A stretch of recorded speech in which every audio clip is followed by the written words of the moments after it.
მოგესალმებით, მეგობრებო. ხშირად საუბრობენ ხოლმე ეზოთერულ სფეროშიც, ფსიქოლოგიაშიც, რომ პოზიტიურ ენერგიაზე უნდა ვიყოთ.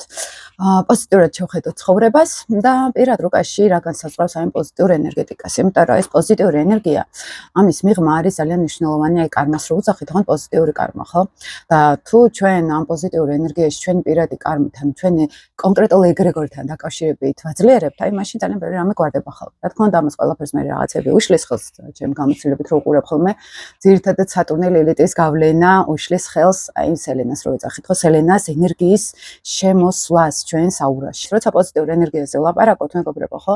აი ამ სელენაზე ცხოვრებისეული ბედი, აი ეს პრობლემები, ეს ნეგატივი, სულ არის სატურნი ლილიტის ღერძზე, სულ მანდ გავდივართ და როგორც კი არის ის ეტაპი, როცა ადამიანმა თავისთავად უნდა იპოვოს და დაიბრუნოს, მან სულ სელენაზე გავდივართ. აი სელენას ენერგეტიკა, მეგობრებო, არის ის რეალური პოზიტივი, ოღონდ აი როცა ამბობენ, რომ აი პოზიტიურ განწყობაზე იყავი, ეს არაფრის მომცემი არ არის სინამდვილეში. ის პოზიტიური ეგრეგორი და ენერგეტიკული ველი კონკრეტულად გვაქვს ჩვენ კონკრეტული სელენას და სელენას მდებარეობა სახლში. აი ეს გამოხატავს იმ ნათელ ვიბრაციას, როგორც კი ამ ენერგიაში შევდივართ, ის ლილიტიც მუშავდება ავტომატურად. მაგრამ როდესაც არის ორივე ენერგიაში დისბალანსი და შიდა კონფლიქტი და აქ ამ შიდა კონფლიქტში ყოველთვის სატურნის ენერგია დგას, ხო? და სატურნის ენერგია რა არის ასტროლოგიაში, მეგობრებო? სატურნის ენერგია არის, რომ მე უნდა გადავრჩე მიწიერ არსებობაში.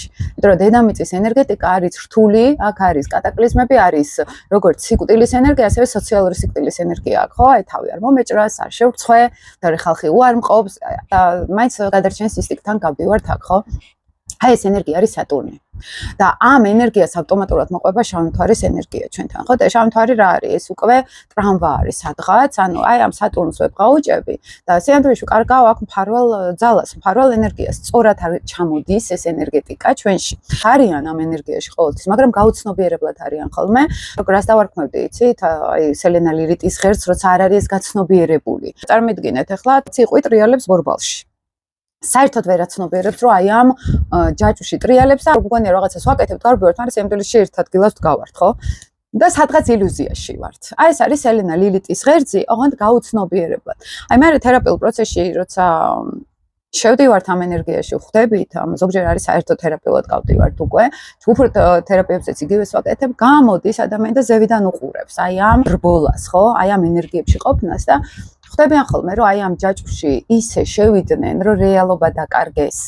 და აი ეს არის ძალიან საინტერესო ჩემთვის, რომ აი როცა ხვდებიან, რომ მე ამ ჯაჭვში ვარ და ამის მიღმაც არის რაღაცა მნიშვნელოვანი, მე ვარ ამის მიღმა, ხო? და აი მან ხდება საკუთარი თავის პოვნა და გამთლიანება ამ სელენა ლილიტის ღერძს